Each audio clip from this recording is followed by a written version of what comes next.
Hi, ഇന്ന് നമുക്ക് നല്ലൊരു 4 മണി പലഹാരം ഉണ്ടാക്കാം. വൈകുന്നേരം ചായയുടെ ഒക്കെ കൂടെ കഴിക്കാൻ പറ്റിയ നല്ലൊരു പലഹാരം കേട്ടോ ഇത്. ഉരുളക്കിഴങ്ങ് കൊണ്ടാണ് നമ്മളിത് ഉണ്ടാക്കുന്നത്. അപ്പോൾ നമുക്കിത് എങ്ങനെ ഉണ്ടാക്കണേന്ന് നോക്കാം. അപ്പോൾ അതിന് വേണ്ടിയിട്ട് ഒരു വലിയ ഉരുളക്കിഴങ്ങ് എടുത്തിട്ട് നീളത്തിലൊന്ന് ഗ്രേറ്റ് ചെയ്തെടുക്കണം. അപ്പോൾ നമ്മൾ ഗ്രേറ്റ് ചെയ്യുമ്പോൾ ചെറുതായിട്ടല്ല, കുറച്ച് വലുതായിട്ട് തന്നെ ഗ്രേറ്റ് ചെയ്ത് എടുക്കുക കേട്ടോ.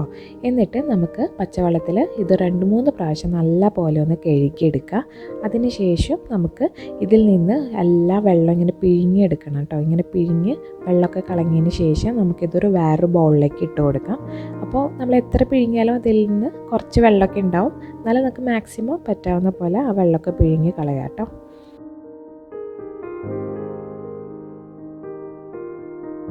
ഇപ്പോൾ നമ്മൾ അതിൻ്റെ വെള്ളമൊക്കെ പിഴിഞ്ഞ് കളഞ്ഞിട്ടുണ്ട്. നമ്മുടെ ഉരുളക്കിഴങ്ങ് നമ്മൾ ഈ ബൗളിലേക്ക് ഇങ്ങനെ എടുത്തിട്ടുണ്ട് കേട്ടോ. ഇനി നമുക്കിതിലോട്ട് ഒരു വലിയ സവാള നീളത്തിൽ അരിഞ്ഞിട്ട് നമുക്കിതിലോട്ട് ചേർത്ത് കൊടുക്കാം.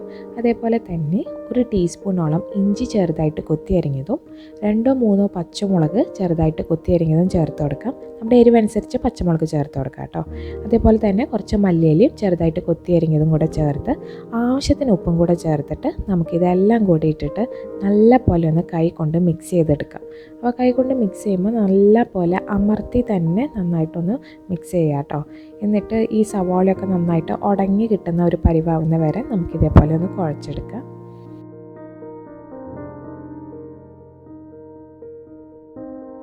ഇനി നമുക്ക് ഇതിലോട്ട് ഒരു 4 ടേബിൾ സ്പൂണോളം കടലപ്പൊടി ഉണ്ടല്ലോ, അത് നമുക്ക് ചേർത്ത് കൊടുക്കാം. ഇനി അടുത്തായിട്ട് എരിവിന് വേണ്ടിയിട്ട് നമുക്ക് ഒരു 3/4 ടീസ്പൂണോളം ചതച്ച മുളകാണ് ചേർത്ത് കൊടുക്കുന്നത്. ഇതിന് പകരമായിട്ട് മുളക് പൊടിയാലും ചേർത്ത് കൊടുത്താൽ മതി.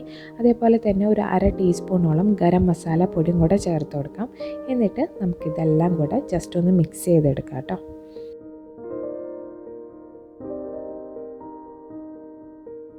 ഇതിലേക്ക് നമ്മൾ ഇനി വെള്ളമൊന്നും ചേർത്ത് കൊടുക്കേണ്ട ആവശ്യമില്ല. കാരണം ഓൾറെഡി ഇതിൽ സവാളയും ഉരുളക്കിഴങ്ങൊക്കെ ഉണ്ടല്ലോ, അതിൽ വെള്ളത്തിൻ്റെ അംശം നന്നായിട്ടുണ്ടാവും. നമുക്ക് ഈ മിക്സ് ചെയ്യുമ്പോൾ തന്നെ മനസ്സിലാവും നമ്മളിതിൽ വെള്ളമൊന്നും ചേർത്തിട്ടില്ല. ഇനി നമുക്ക് ഇതിലോട്ട് ഒരു 2 ടേബിൾ സ്പൂണോളം അരിപ്പൊടിയും കൂടെ നമുക്ക് ചേർത്ത് കൊടുക്കാം കേട്ടോ. എന്നിട്ട് നമുക്കിത് നല്ല പോലെ ഒന്ന് കുഴച്ച് മിക്സ് ചെയ്തെടുക്കുക.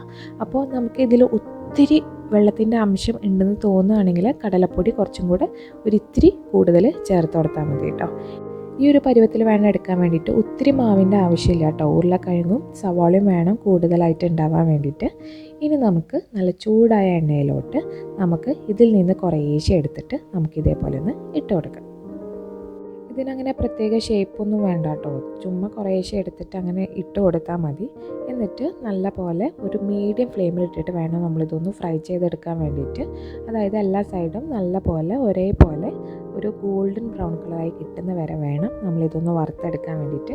അങ്ങനെ ഇപ്പോൾ എല്ലാം നല്ല ഭംഗിയുള്ള കളറായിട്ട് നന്നായിട്ട് മുരിഞ്ഞ് വന്നിട്ടുണ്ട്. അപ്പോൾ ഈ ഒരു മീഡിയം ഫ്ലെയിമിലിട്ട് വറുക്കുമ്പോൾ എന്ന് വെച്ചാൽ ഉൾഭാഗമൊക്കെ നന്നായിട്ട് വെന്തിട്ടും ഉണ്ടാവും. അങ്ങനെ നമ്മുടെ ഉരുളക്കിഴങ്ങ് കൊണ്ടുള്ള ഈ പക്കോട ഇവിടെ റെഡി ആയിട്ടുണ്ട്. അപ്പോൾ എല്ലാവരും ഒന്ന് ട്രൈ ചെയ്ത് നോക്കാം. Thank you.